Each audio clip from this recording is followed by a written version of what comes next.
focus on the little details that you do well and try to execute those. Don't try to over-execute that maybe, and then when we get out of our comfort zone, that's when we start playing at a lower level. So are you saying basically winning ugly? Listen, I told Andre many times if I had his backhand, I wouldn't need to sleep at night. Life would be good.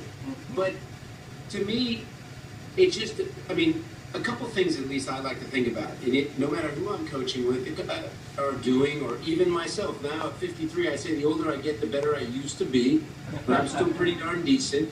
But a couple things that you can control is your attitude and competing. Sometimes we can't control how well our opponent plays, and every once in a while we have an off day. It just happens. But what we can control is just having a good attitude, enjoying what we're doing, and just trying hard. Those are like little things. Like, I'm going to go out and hit with my son like 4:30, like hour and a half. And those are like the little things that I think about. I'm not thinking about being the best or being like I was 20 years ago, because it doesn't happen. But what I do think about is small little details about not forgetting to enjoy myself, to work hard, and just to compete. Sure.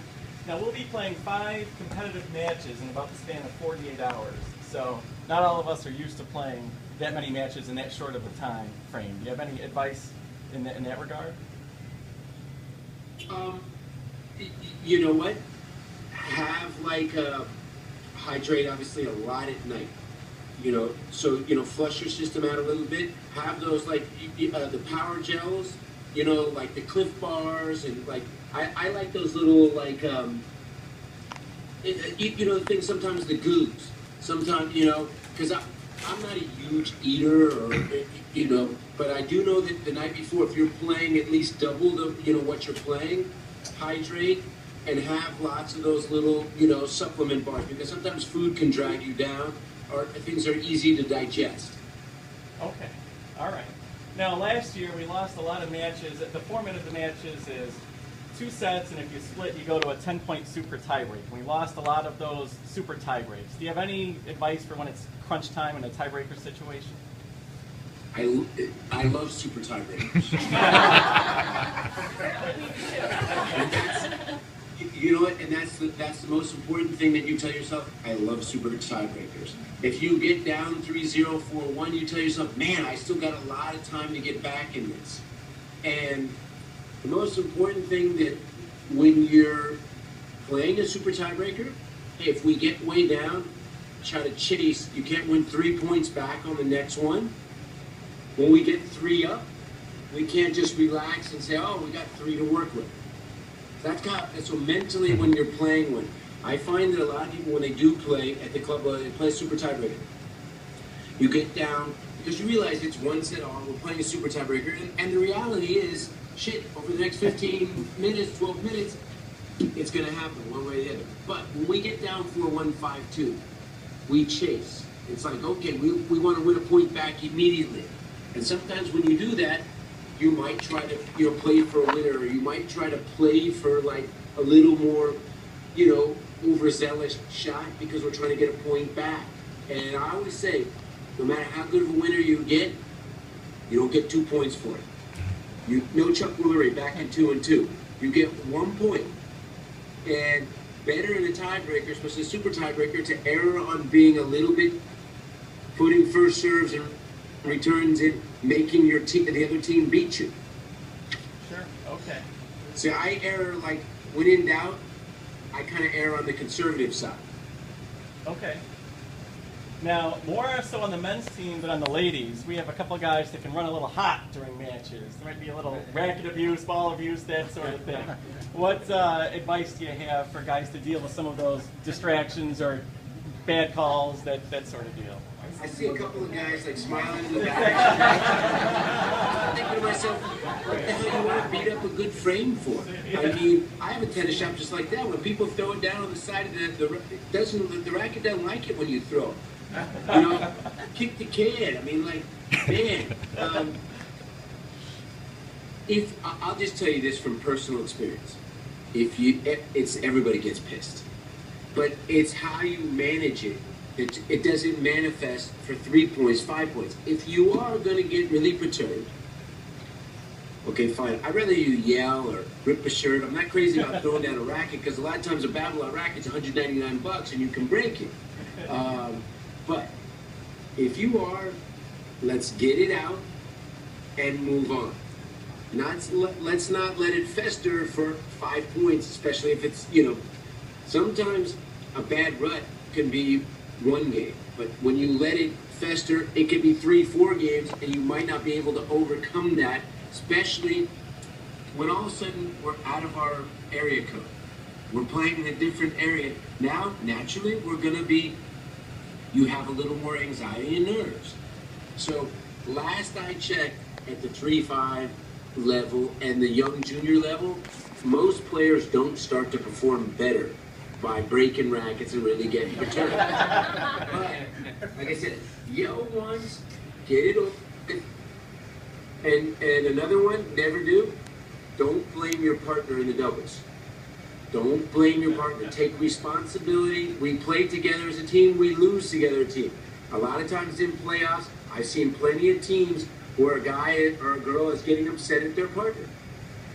And if somebody is struggling, usually they know they're struggling. It doesn't help them that you're throwing your racket or all of a sudden, let them know that they suck today.